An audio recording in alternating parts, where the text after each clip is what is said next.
ഈ മാസം നമ്മൾ പ്രത്യേകം സ്മരിക്കുന്ന ഒരുപാട് മഹത്തുക്കളുണ്ട്. പ്രത്യേകിച്ച് കേരളത്തിൽ ഖാദിരിയത്ത് പ്രചരിപ്പിക്കുന്നതിൽ വലിയ ഖിദ്മ ചെയ്തിട്ടുള്ള ഐലക്കാട് സഈദ് സിറാജുദ്ദീൻ അൽ ഖാദിരി റളിയല്ലാഹു അൻഹു, അവരെ പ്രധാനപ്പെട്ട ഖലീഫമാർ ബന്ധപ്പെട്ടവരുടെയൊക്കെ ഉറൂസാണ് ഈ മാസം. അവരെ ഖലീഫയായിരുന്ന ശംസുൽ ഉലമ ഇ കെ ഉസ്താദിൻ്റെ അനിയൻ കമാലുദ്ദീൻ ഉമറുൽ ഖാദിരി റളിയല്ലാഹു അൻഹു, തെക്കൻ ഭാഗത്ത് പോയാൽ പഴുന്നാന മൂപ്പര് എന്നാണ് ആ നാട്ടുകാരൊക്കെ അവരെ പറയുന്നത്. നമ്മളെ കോഴിക്കോടിനടുത്ത പറമ്പിൽ ബസാറിൽ അന്ത്യവിശ്രമം കൊള്ളുന്ന മഹാനവർകൾ ഉറൂസ് ഈ മാസമാണ്.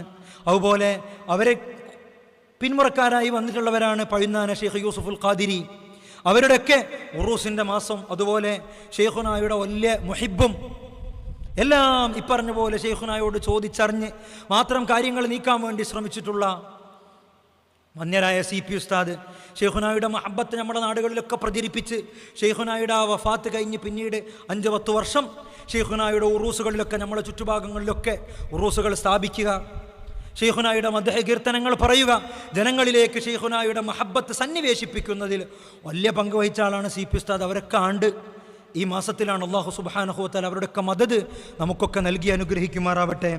ഒന്നരായ ശംസുൽ ഉലമ ഇ കെ ഉസ്താദ് അടക്കം വലിയ പണ്ഡിതന്മാർക്കൊക്കെ ഇർഷാദാത്തുകൾ ചെയ്ത് അവരുടെയൊക്കെ ഷെയ്ഖായി വിരാജിച്ചവരായിരുന്നല്ലോ മഹാനരായ ഐലക്കാട് സഈദ് സിറാജുദ്ദീൻ അൽ ഖാദിരി റളിയല്ലാഹു അൻഹു.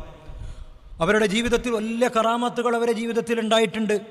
ലോകത്തിൻ്റെ വിവിധ ഭാഗങ്ങളിൽ ചുറ്റി സഞ്ചരിച്ച് മക്കയും മദീനയും ബഗ്ദാദും അജ്മീറും അടക്കം പല നാടുകളിൽ ചുറ്റി സഞ്ചരിച്ച് അവരുടെ മശായിഖുമാരിൽ നിന്ന് പ്രത്യേകമായി 10-60 അധികം തരീഖത്തുകളുടെ ഖിലാഫത്ത് തന്നെയായിട്ടാണ് സഈദ് സിറാജുദ്ദീൻ അൽ ഖാദിരി റളിയല്ലാഹു അൻഹു അവസാനം അവരെ നാട്ടിലേക്ക് തിരിച്ചു വരുന്നത്. ശംസുൽ ഉലമ ഇ കെ ഉസ്താദ് അവരെ പേരിൽ എഴുതിയിട്ടുള്ള മൗലിദിൽ അത് വിശാലമായി പറയുന്നുണ്ട്. ആ മൗലിദിൻ്റെ തുടക്കത്തിൽ ശംസുൽ ഉലമ ഇ കെ ഉസ്താദ് പറയുന്നുണ്ട്, യഥാർത്ഥത്തിൽ അമ്പിയാക്കന്മാരുടെ അനന്തരാവകാശികളായി വരുന്ന വാരിസീങ്ങളാണ് ഔലിയാക്കന്മാർ എന്നത് വളരെ കൃത്യമായി പറയുന്നുണ്ട്. വത്തബഖത്തുൽ ഊല മിൻ തബഖാതിഹിമുൽ അംബിയാ വൽ മുർസലൂൻ, അള്ളാഹുവിലേക്ക് ദഅവത്ത് ചെയ്യുന്നവരിൽ ഒന്നാമതായി വരുന്ന ആളുകളാണ് അമ്പിയാക്കന്മാരും മുർസലീങ്ങളും. മഅ അന്നഹും ഫീമാ ബൈനഹും മിനൽ മറാത്തിബി മുതഫാവിതൂൻ, പക്ഷേ അവരുടെ മർത്തബകളിൽ വ്യത്യാസമുണ്ട്. തിൽക്കർ റസുലു ഫളൽനാ ബഅ്ളഹും അലാ ബഅ്ൾ എന്ന് അള്ളാഹു വിശുദ്ധ ഖുർആനിൽ പറഞ്ഞിട്ടുണ്ടല്ലോ. അങ്ങനെ അമ്പിയാക്കന്മാർ ചിലരെ മറ്റു ചിലരെക്കാൾ അള്ളാഹു ശ്രേഷ്ഠത നൽകിയിട്ടുണ്ട്. പിന്നെ ഈ ഉസ്താദ് അതിനോട് ചേർത്തി പറയുന്നത് സുമ്മ മിൻ ബഅദിഹിം മൻ യഖൂമു മഖാമഹും മിനൽ ഔലിയാ, അതിനുശേഷം വിശുദ്ധ ദീനിൻ്റെ ദഅവത്ത് ലോകത്ത് നടത്തുന്നവർ അവരുടെ സ്ഥാനത്ത് നിൽക്കുന്ന മഹത്തുക്കളായ ഔലിയാക്കന്മാരാണ്. മൻ യഖൂമു മഖാമഹും, അവരെ സ്ഥാനത്ത് നിൽക്കുന്നവർ എന്ന് പറഞ്ഞിട്ട് ഉലൈക ഹുമുൽ വാരിസൂൻ, അവരാണ് വാരിസീങ്ങൾ. അങ്ങനെയാണ് ഈ ഉസ്താദിന്റെ പ്രയോഗം. ഉലൈക ഹുമുൽ വാരിസൂന യഖൂമു മഖാമൽ അംബിയാഇ വയത്തസിഫൂന ബിസിഫാതിഹിമുൽ അലിയ, അവരാണ് അമ്പിയാക്കന്മാരുടെ അനന്തരാവകാശികൾ, അമ്പിയാക്കന്മാരുടെ മഖാമിൽ നിൽക്കുന്നവർ.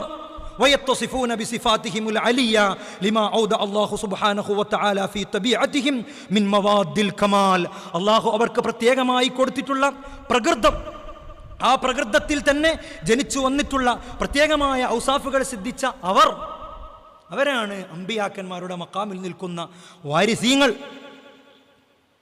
അതാണ് മഹത്തുക്കളായ പണ്ഡിതന്മാർ ഈ ഉസ്താദ് അടക്കം പറഞ്ഞു തരുന്നത്. ആ രൂപത്തിൽ അവരെ അമ്പിയാക്കന്മാരുടെ അനന്തരഗാമികളായ വാരിസീങ്ങളാണ് എന്ന് പറഞ്ഞുകൊണ്ടാണ് നമുക്ക് പരിചയപ്പെടുത്തി തരുന്നത്. അവരുടെ തബീഅത്ത് തന്നെ വ്യത്യസ്തമാണ്, അവരുടെ പ്രകൃതം തന്നെ വ്യത്യസ്തമാണ്. ഫഇന്നഹും ഇൻദനാ ലമിനൽ മുസ്തഫൈനൽ അഖ്യാർ, വിശുദ്ധ ഖുർആൻ പറഞ്ഞല്ലോ, അവർ പ്രത്യേകമായി തിരഞ്ഞെടുക്കപ്പെട്ടവർ, മുസ്തഫൈനൽ അഖ്യാർ. അത് വിശുദ്ധ ഖുർആനിൻ്റെ പല ഭാഗങ്ങളിൽ നിന്ന് നമുക്ക് മനസ്സിലാകും. അവർ മുഖ്ലസീങ്ങളാണ്, അവർ നേരത്തെ അള്ളാഹു പ്രത്യേകം തിരഞ്ഞെടുത്തവരപ്പെട്ടവരാണ്.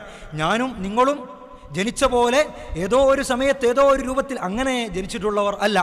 ആ അർത്ഥത്തിൽ തന്നെ മഹത്തുക്കളായ സാലിഹീങ്ങളെ ഉൾക്കൊള്ളുമ്പോഴാണ് നമുക്കവർക്ക് കീഴ്പ്പെട്ട് കൊടുക്കാൻ, അവരെ അംഗീകരിച്ചു കൊടുക്കാനും അനുസരിച്ച് കൊടുക്കാനും പ്രിയപ്പെട്ടവരെ നമുക്ക് കഴിയുന്നത്. അത് ഈ കെ ഉസ്താദ് ഇവിടെ ഐലക്കാട് സഈദ് സിറാജുദ്ദീൻ അൽ ഖാദിരി തങ്ങളെ മൗലിദിൻ്റെ തുടക്കത്തിൽ അത് പറഞ്ഞു. എന്നിട്ട് നമ്മോടും ഈ കെ ഉസ്താദ് നിർദ്ദേശിക്കുന്നുണ്ട് ഈ വിഷയം. നമ്മളും ആ രൂപത്തിൽ അവർക്ക് കീഴ്പ്പെട്ട് കൊടുക്കണമെന്നത് പറയുന്നുണ്ട്.